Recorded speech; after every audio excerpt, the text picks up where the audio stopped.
Welcome to the Mighty Emotions podcast. I'm your host, Giselle. I'm a certified emotions coach, and I teach you how to respond better to your emotions so you can feel better in your life. My mission is to show you how to work with your emotions to become more emotionally resilient. Your emotions are not designed to overpower you, they're designed to empower you. On this podcast, I share what our emotions are, how to understand them and work with them, and the tools you need to reclaim your power and get unstuck from emotional pain so you can find fulfillment in your life again. I'm so glad you're here. Now let's get into the episode.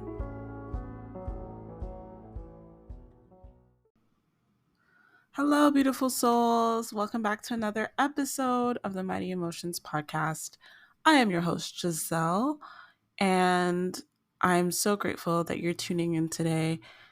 And if you are tuning in today, then it tells me a couple things. Either you know me and you're curious to hear my little recount of this family of origin trauma healing, or you're struggling with it yourself. And if that is the case, then know that I'm sending you so much love. I'm sending you so much compassion. I'm asking that you give yourself grace because it's not an easy thing to be dealing with. And I am so fortunate to have the tools and to have the right supports in place to navigate it. And so I hope that this episode can be a support to you. And I hope that you can walk away from this episode with tools to help you heal from it. And I do mention in the title that I turned it around in 3 days. And I recently mentioned in another podcast how I had turned my burnout around in 4 days. And I mention it not because it's a competition, not because I think that you need to. I mention it because it is a miracle to me that I'm able to bounce back from life and from the difficult moments in life the way that I am now, right? Like if you've read my book, if you've read the introduction of my book, then you know my story and you know where I've been, right? I open it up, letting you know, bearing in my soul, putting it all out there. I mean, I saved the horrors from you, but just know that even in what you've read in the introduction of my book, it got worse than that. It's there were worse things than that. And the fact that I am sitting here recording this podcast with you and I'm able to tell you in all honesty, like when I get on the internet, I speak the truth. Like this is about sharing the truth. There's no need to pretend, right? The truth is what saves us. The truth is what helps us, which is why I don't pretend that we can just get over how we're feeling and we can just turn it around and we can just think different thoughts and we'll feel better. No, the work to process our emotions is more than that. And the work to process what we're feeling is more than that. And it's not a race. But, however, when we practice it, it gets faster. We get stronger. We get more skilled at it. You know, we know how to get our needs met and we have the right things in place. And that is what this is about. This is not about making sure that we never feel difficult moments again. But I know I can tell you from personal experience that the difficult moments are shorter and shorter in their duration, and the time between them is longer and longer. The more I do this work, the more I practice this work. And the freedom on the other side of doing it, I'm getting emotional because I have so much gratitude. I have so much gratitude for this process and for the fact that I know how to really recover and that I have a life today. I have relationships today. I have supports today. I have mentors today that help me with all of it. This recent stuff that came up was really hard. And it had been simmering in the background of my life now for a few months. And I knew it was there, but I didn't really know what it was. And I'm going about my life. I'm taking care of my kid. I'm trying my best with what I have. And I don't always have the space that I need, guys, right? And we cannot, there's no substitute for having the space, like the dedicated time and space to process what needs to be processed. There's no substitute for that. So sometimes if you have all the time and space in the world, if you don't have a lot of obligations, it can be a lot faster. But with my business and my child, my family, all these things, I just didn't have the space. But I took the space. I put certain things on hold and I put certain things on the back burner for a minute. I, first of all, noticed how much I was distracting myself, really. And that's always a good indication that there's something simmering under the surface that's eventually going to come up and be too loud for me to ignore. And sometimes we're just not ready to deal with things yet. Like sometimes it needs to get a little bit more uncomfortable first, as my mentor would say. And that's okay. I'm not a stranger to discomfort. When the discomfort is loud enough, I'm like, okay, let's stop and address this. Because it was creating issues in my present day life. That's what our trauma does. That's how we know that it's unresolved, is when our present day life is having these little issues. And I was like, okay, I want my present day life to improve. So I need to process this unresolved stuff from my past. And what happened was I had a bunch of questions, reflection questions that I was working through on family, specifically on the topic of family. And a lot of stuff came up because it was that moment of getting really honest with myself. It's like I talk about with the Mighty Emotions method. The first step is that noticing what's there. And that requires a lot of honesty. And it requires saying, you know what, yeah, I have a lot of stuff about my family of origin that isn't processed, that's unresolved. And I've resolved a lot of stuff, but we don't need to boil the ocean. We don't need to resolve everything all at once, right? Things come up when it's time for them to come up. And typically it's time for them to come up when we have or we're approaching a new version of our life, like when we are expanding in such a way. So I knew that this needed to be looked at. I was answering these questions. The tears started flowing. The emotions started pouring out of me. I got on the phone with my mentor. I bawled my eyes out. And it was beautiful to have someone just say, there doesn't need to be words right now. You don't need to have words right now. The first step doesn't include any words. It's just the feeling. It's just being raw and present with the feeling. And she held space for me and she let it be okay. And I mean, we have such a good relationship that I'm comfortable crying to her. Trust me, I've bawled many a time in her presence. And it's been okay. It's been safe to release it and put everything on hold, all the obligations, all the responsibilities, everything could wait. I could just let myself feel it fully. And I allowed myself to do that. And it was a couple days of that, I would say, where the tears were coming up and I was getting more honest within. I was being present within. I was honoring the emotions. I was feeling them. I was letting the sadness show up and the shame, all of it. Because this trauma that hadn't been resolved around my family was also having a knock-on effect in other areas of my life, as our trauma does.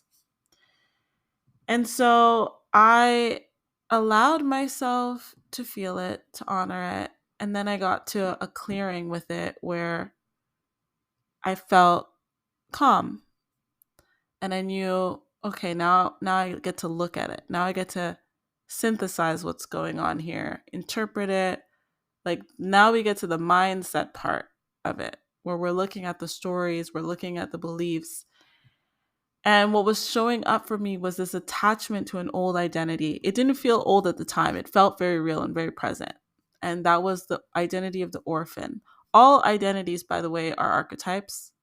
And we all have these archetypes within us. Maybe not all the same ones, but we all have different archetypes that show up in different times in our lives. And those are what we see as our identity, our ego identity. So the orphan was one for me, didn't have mother, father, really dysfunctional family, left on my own, isolated, all of that. It doesn't necessarily mean that your parents are deceased, right? It's just the idea of you being isolated and not having a family and not belonging anywhere. That was the identity that my family of origin gave me. And that is something that I realized I was still attached to, even though now I have this amazing family. My husband, my child, my extended family, my in-laws, I have this amazing community around me now. But because I have this amazing community around me now, that pain, that identity of being the orphan had to shift. So it had to be revealed to me that I was still operating from that place. And that identity was misaligned with my current life, my current reality, the reality I'm creating. And that is what was causing the little friction in my present day life. So letting that sadness flow through me and then getting to the clearing where I could listen to the sadness and what it was showing me and how it was showing me this attachment I had to this identity. I really sat with it. I really said, what is this trying to get me to understand? At first I thought, okay, maybe it wants me to see the orphan as a beautiful thing. I know you're laughing and going, what? But there is beauty in everything, right? We're taught to pity the orphan. We're taught to look down upon them. They're less than because they don't have a family. And I needed to expand that view, first of all. And what I was led to as I was, looking up the archetype of the orphan and different stories, sometimes this is what I do. I research, right? To try to understand something more deeply, we need more information. So I sought this information on the orphan. And what came up was Anne of Green Gables. And if anyone is Canadian here and has read Anne of Green Gables, it was one of my favorite books, obviously, because I identified with the orphan. But Anne was this orphan girl who was adopted into this, adopted by this family, this woman and her brother, I think he was, and uh, she was this amazing little character, obviously a fictional character, I think based on a real character, but a fictional character who had this amazing imagination and saw life in everything and was kind of like always optimistic and bubbly. And I remember identifying so much with Anne. I was reminded of that. I hadn't thought about that in a long time. And Anne was an example of an orphan that was beautiful, an orphan that got to find her home.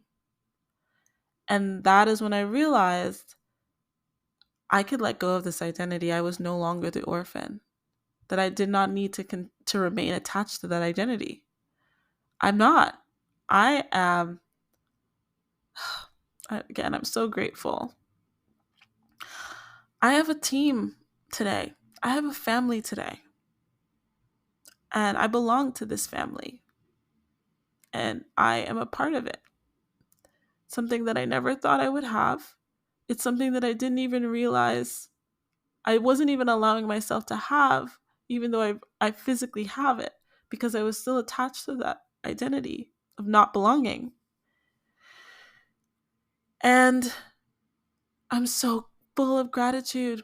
Every time I process my sadness, there's gratitude on the other side. Every time I let that sadness flow through me, it opens me up to the gratitude of seeing what I really have. I called my best friend. I was reminded of how prosperous my life is today, about how much I really have.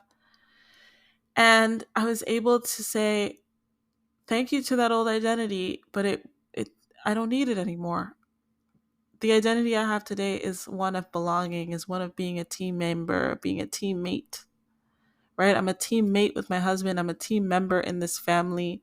And now I'm really firmly grasping that this is a team, this little unit we have, this family we have.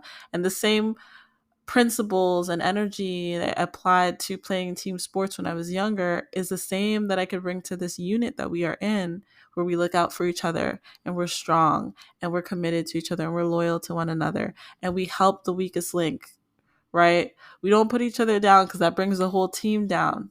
We lift each other up and we encourage each other. And those were things that were already happening, but there was a disconnect emotionally. I was not embodying it because I wasn't seeing it in this way. I was seeing it from the eyes of an orphan, right? Kind of almost looking at my family from the outside and saying, is this really is can I really be here? And now I can tell you with every cell in my body that detaching from that old identity, aligning myself with what's really true for my present reality has opened me up, has expanded what I'm here to experience in life. I don't look at it the same way. It's like I woke up from a dream or something. Sometimes that's how processing my emotions, and that shift that happens is when I know, okay, that old story is resolved. That past is resolved. Like, I can look at that orphan story, I can look at my past. It doesn't mean that the past changed. I changed my relationship to it because now I've integrated it with who I am today. It's not a part of me today in my present day. It's a part of my history. It's a part of my story, but it's not who I am. And I get to remind myself about who I am today and who I'm becoming, and seeing the world with new eyes, and seeing people with new eyes, and seeing myself with new eyes, and having so much more openness and appreciation. So I never say, "Oh God, more trauma to process," because I have the process. I notice it. I get honest with myself. I get support if I need support. I let the emotions flow and release. I honor it in that process. I let it be okay that it's there, that it's showing up. I let it be okay that I need to put other things on hold as I deal with this because it's important. And then the synthesis part, I don't try to rush. I get really intentional. I get really curious. I look to understand. I seek out different perspectives. I do the research. I get the answers always. And once the answers are there, I change my response to life. I change the way I'm showing up. I change the way I'm responding to other people. I change the way that I see my future. All of it shifts with the alignment of where I am today compared to whatever that thing was from the past that needed to be resolved and processed and integrated. It is the neutralizing of the emotion, synthesizing of the story, and the harmonizing of my life that I teach, and everything that's outlined in my book, step by step, that is shared with the members of my community, that's shared on this podcast, that's shared on my social media. It's teaching you that there is a solution, right? When you know how to take care of yourself, when you're in touch with your emotions, when you know what your needs are, it is just the most amazing process. I will never, ever, ever not be blown away by this. And especially the fact that that was 3 days. There's a couple days of crying, couple days of really reflecting and processing and synthesizing what was showing up for me, being really honest about it. And then the click happened, the shift happened. And the shift always happens. It might happen, it might take a little bit slower, it might come faster. Again, depending on, do you have support?